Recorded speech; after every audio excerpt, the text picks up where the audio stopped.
Good morning student, let's start today topic.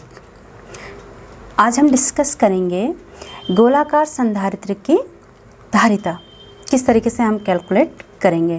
Then we start today topic and today we will calculate capacity of spherical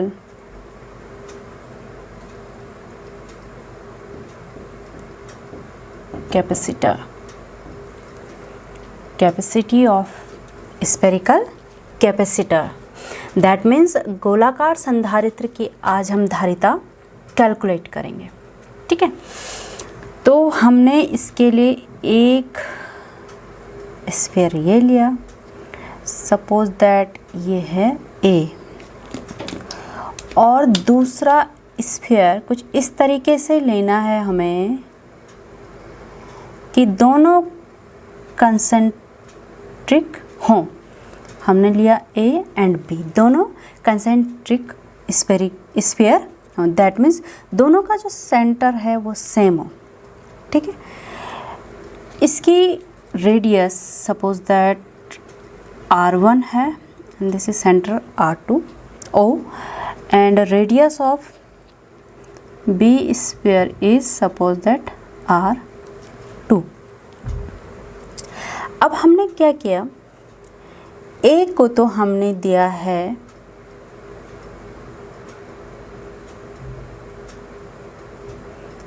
charge, suppose that हमने इसे दिया plus Q charge.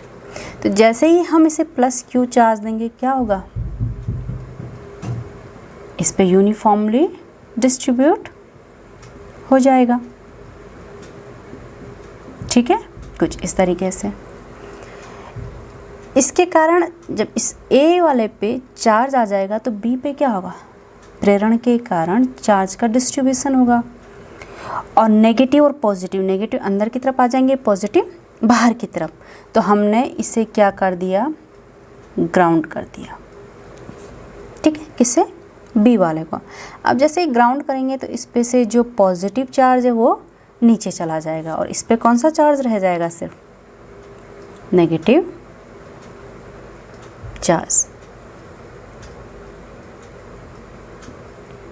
ठीक है, यही तो concept हमने कल डिस्कस किया था, किसका, कैपेसिटर के प्रिंसिपल को हमने जब डिस्क्राइब किया था, डिस्कस किया था, तो उसमें यही था कि किस तरीके से चार्ज का डिस्ट्रीब्यूशन होगा और हम किस तरीके से कैपेसिटी बढ़ाएंगे। तो यहाँ पर हमने क्या किया है, हम गोलाकार संधारित्र एक ले रहे हैं, स्फेरिकल कैपेसिटर ले रहे हैं, और हमें उसकी धारिता देखनी है कि कितनी आएगी।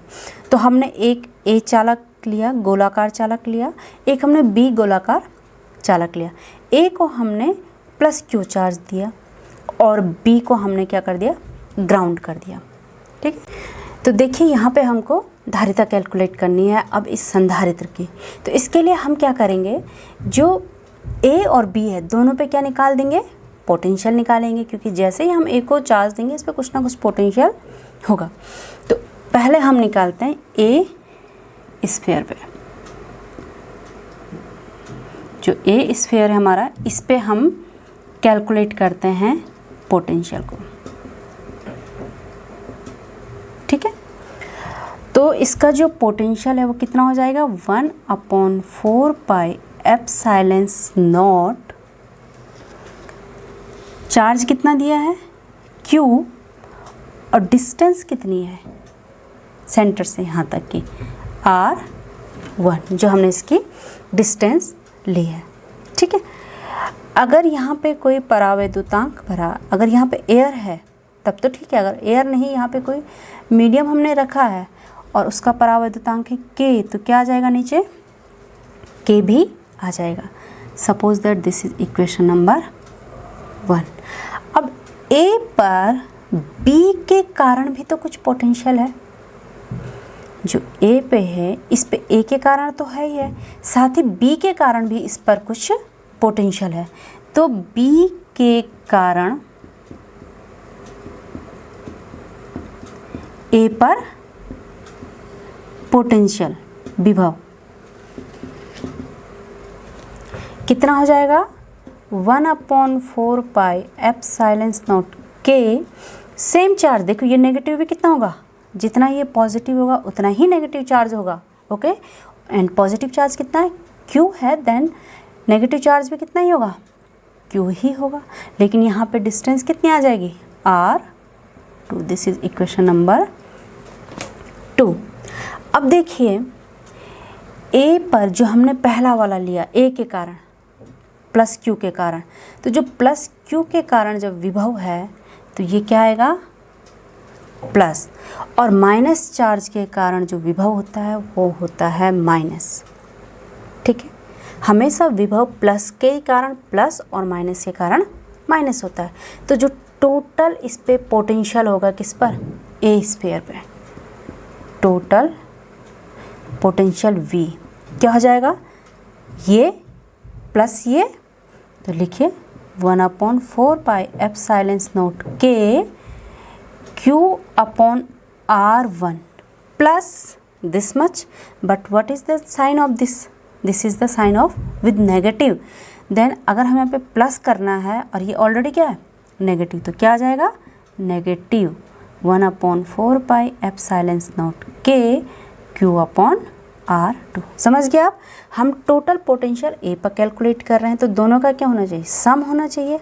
लेकिन ये माइनस क्यू के कारण है इसलिए ये माइनस है, और ये प्लस के कारण है प्लस है, तो यहाँ पे क्या आ गया, माइनस। अब हम इसे आगे लिखें तो ये आ जाएगा 1/4 पाई एप्सिलॉन नॉट के, और क्यू भी बाहर ले लीजिए, अंदर क्या बचेगा ब्रैकेट में, 1/R1 माइनस 1/R2 बचेगा।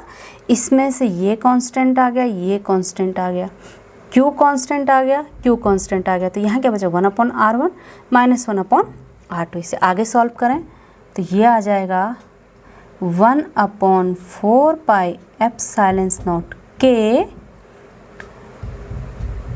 Q को चलो यहीं लिख लेते हैं, कितना आ जाएगा, इसे हम सॉल्व करें तो क्या आ जाएगा, R2 माइनस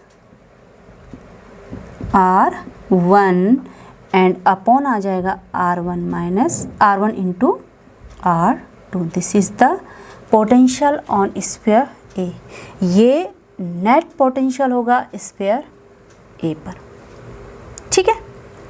कितना आया, Q/4 पाई एप्सिलॉन नॉट के R2 minus R1 upon R1 into R2। Suppose that this is equation number 3।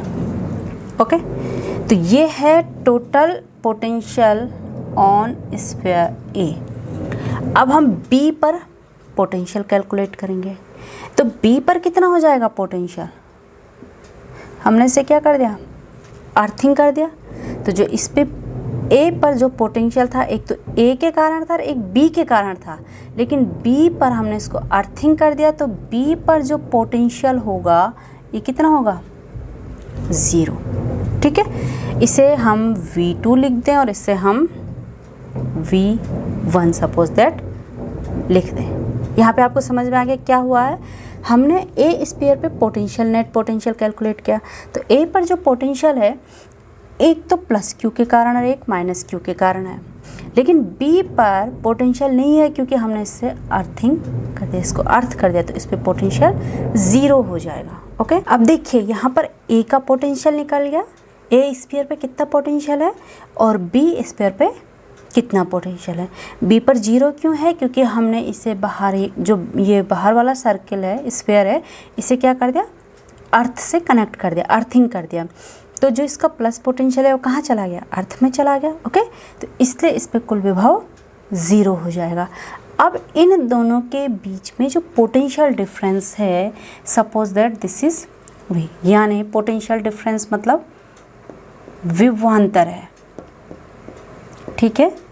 तो कितना हो जाएगा, this minus this, V1 minus V2, और V2 कितना है, 0, यानी V1 minus 0 that means V1।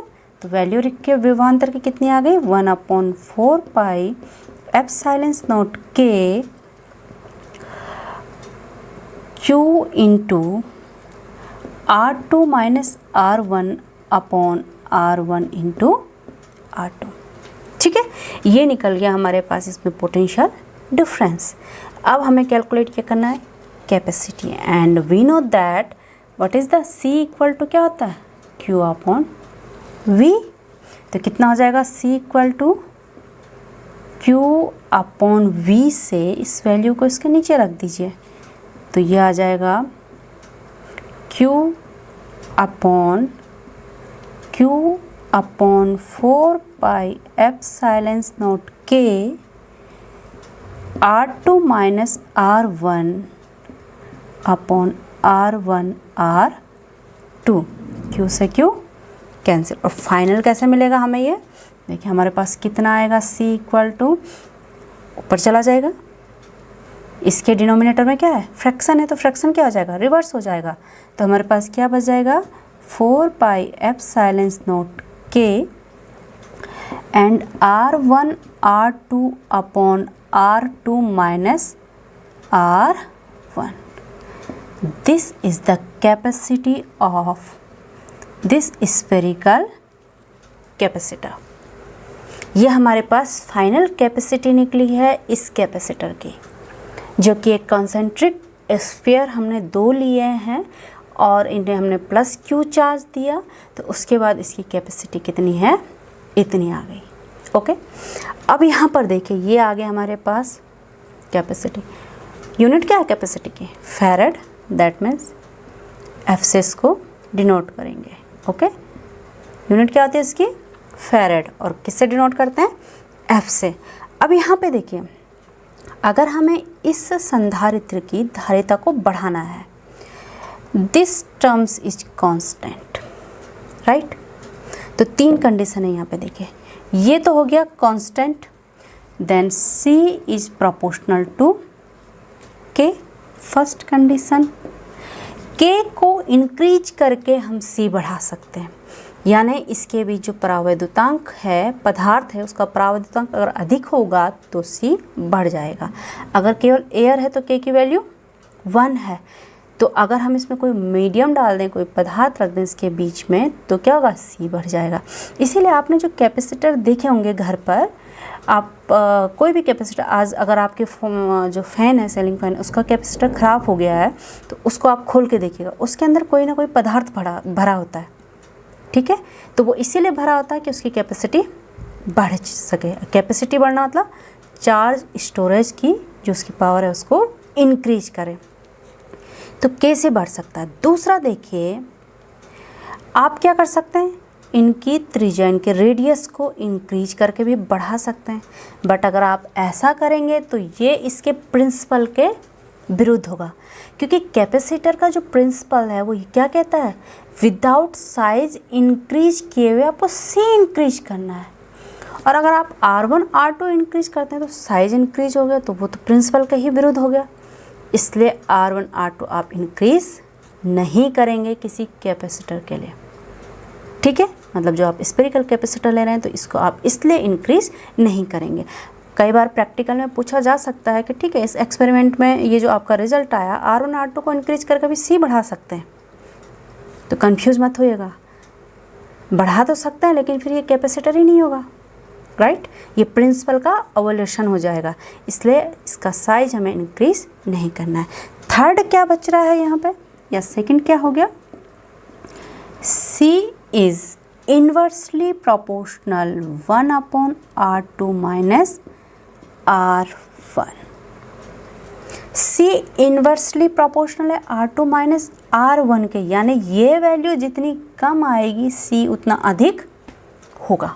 Okay, तो ये वैल्यू कम कब आएगी, जब इन दोनों को पास पास हम रखेंगे, यानी इन दोनों के बीच की दूरी को जितना कम हम रख सकते हैं उतना रखेंगे, तो C आपका बढ़ जाएगा। ठीक है, तो ये था आपके पास कैपेसिटी ऑफ स्फेरिकल कैपेसिटर, किस तरीके से आप एक गोलाकार संधारित्र की धारिता को कैलकुलेट करेंगे। आपने 2 स्फीयर लिए, दोनों के दोनों सेकेंडरी लिए, कॉन्सेंट्रिक लिए, दैट मीन्स उनका सेंटर एक ही है। आपने इसको चार्ज दिया Q और बाहर वाले को क्या कर दिया, आपने ग्राउंड कर दिया। ठीक है। तो ये एक कैपेसिटर बन गया। आपने इसमें क्या निकाला, अंदर वाले स्फीयर के लिए पोटेंशियल निकाला और बाहर वाले के लिए पोटेंशियल निकाला। उसके बाद आपने पोटेंशियल डिफरेंस निकाला और फिर आपने सी में वैल्यू पुट की, आपके पास इसका क्या आ गया, सी निकल आया। जहाँ आपके पास दो तरीके से आप इसकी कैपेसिटी को इंक्रीज कर सकते हैं। Then it's today topic. And इसी तरीके से आप जो है किसके लिए कर सकते हैं, जो प्लेन प्लेट कैपेसिटर होगा, दो समतल प्लेट संधारित्र, हिंदी में से ये लिखा होगा, इसके लिए भी कैलकुलेट कर सकते हैं आप। इसी तरीके से सिलेंड्रिकल के लिए भी कैलकुलेट कर सकते हैं, ठीक है। तो आप किसी भी शेप और साइज के लिए कैपेसिटी कैलकुलेट कर सकते हैं, किसी भी कैपेसिटर के लिए, ठीक है। आपको सी कैलकुलेट करना बहुत ईजी है। Okay, then it's enough for today. मिलते हैं नए टॉपिक में, नए डिस्कशन के साथ, और आई होप आपको ये समझ आ गया होगा। ओके, बहुत इजी है और बड़ा इंटरेस्टिंग है, ठीक है। Then it's enough for today. चलिए मिलते हैं नए डिस्कशन में, नए टॉपिक के साथ। And okay, thank you.